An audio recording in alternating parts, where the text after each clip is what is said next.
Hi, I'm Jay from JinxNavigator.com, and this is my podcast. We're making our way through all the issues of the Jinx.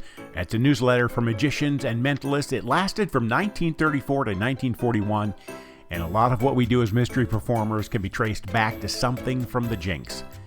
This is the podcast where we browse through every issue and find out how many of the ideas are still usable today. Spoiler alert, the answer is just about all of them.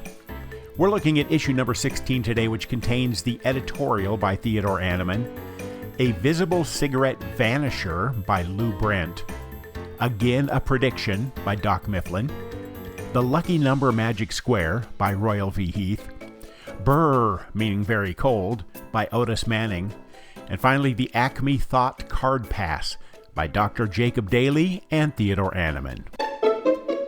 Issue number 16 marks the start of a new year in 1936, and Annemann opens his editorial with a report from the SAM Club Night at the Hotel McAlpin in New York on December 3rd. He saw a review written up elsewhere and decided to skip the standard rundown in favor of the moments other reporters didn't think were worth mentioning. The main event, as far as Annemann is concerned, involves Cardini. After 11 minutes of what Annemann describes as a magnificent manipulative presentation, Cardini spent the final 3 minutes doing a deliberate expose of a rubber band trick, and then casually mentioned that anyone who wanted to know about it could read Popular Mechanics.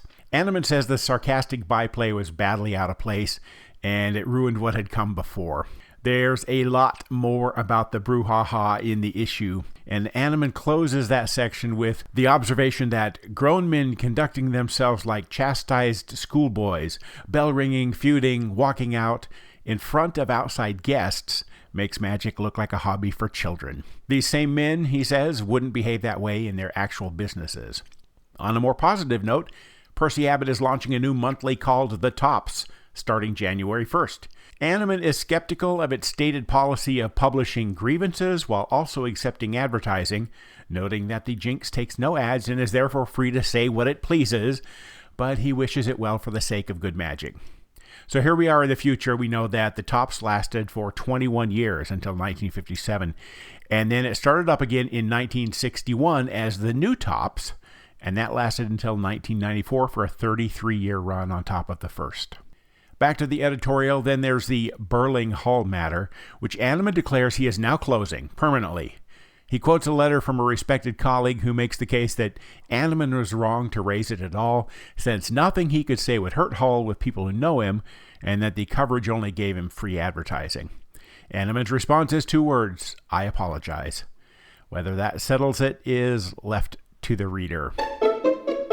Next is a Visible Cigarette Vanisher from Lou Brent, and the premise is right there in the title, a cigarette vanisher that is openly shown to the audience before the cigarette disappears.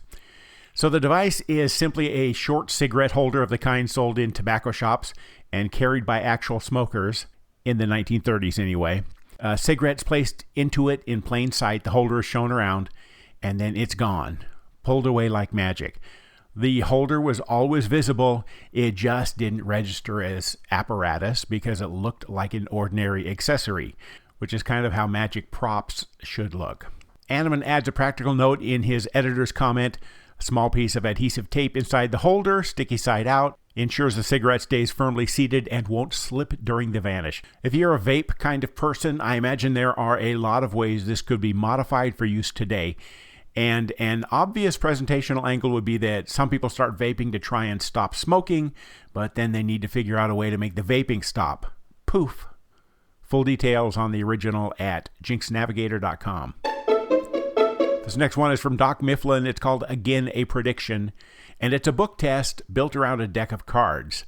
So kind of a clean combination of 2 organic elements.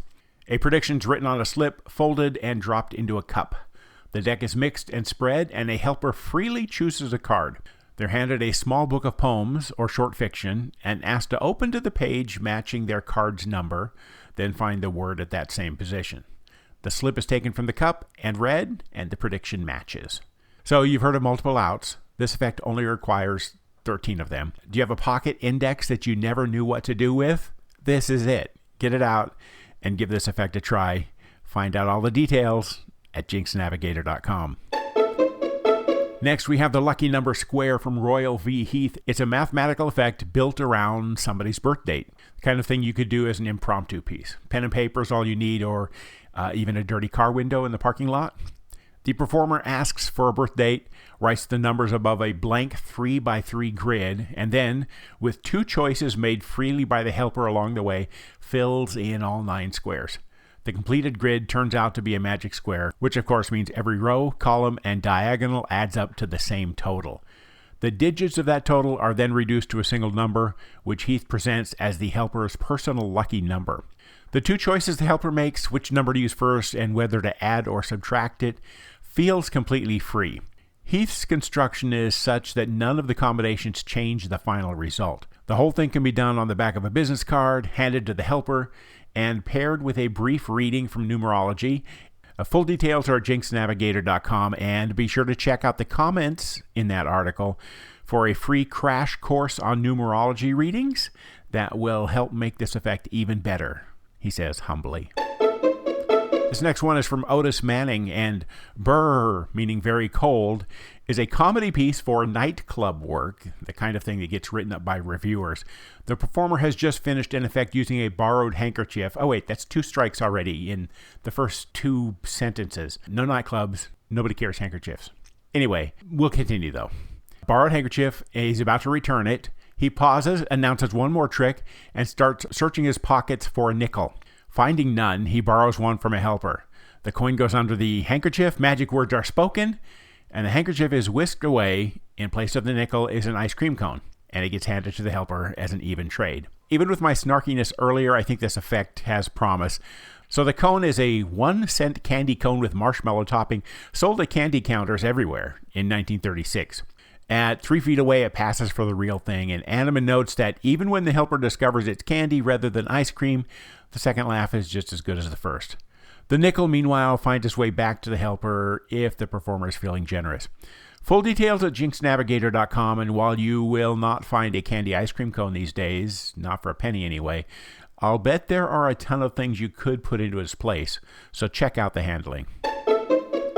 The final effect in issue number 16 is a collaboration between Annemann and Dr. Jacob Daly, and it's a card transposition effect for club or drawing room use called the Acme Thought Card Pass. Helper shuffles the deck and deals 2 piles of 10 cards. He takes 1 pile out into the audience where 2 different people each silently think of any card they see. Both piles are sealed in envelopes. 1 goes to the helper to pocket, 1 stays with the performer. The performer announces that the 2 thought of cards will travel invisibly from the helper's envelope to his own.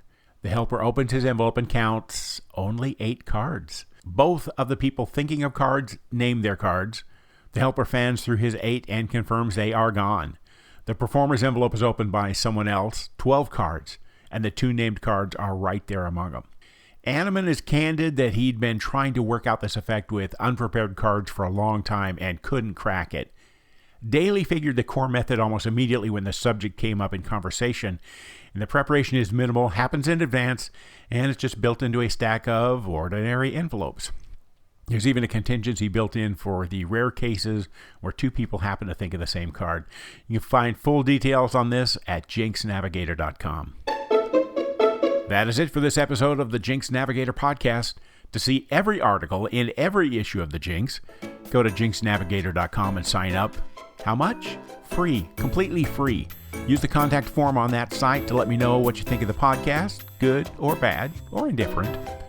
I'm Jay Jennings from jinxnavigator.com, and I hope you join me again next time when we explore issue 17, which includes Finger Exercise by Otis Manning. And I thank you in advance for helping spread the word about this, the Jinx Navigator podcast. See you next week.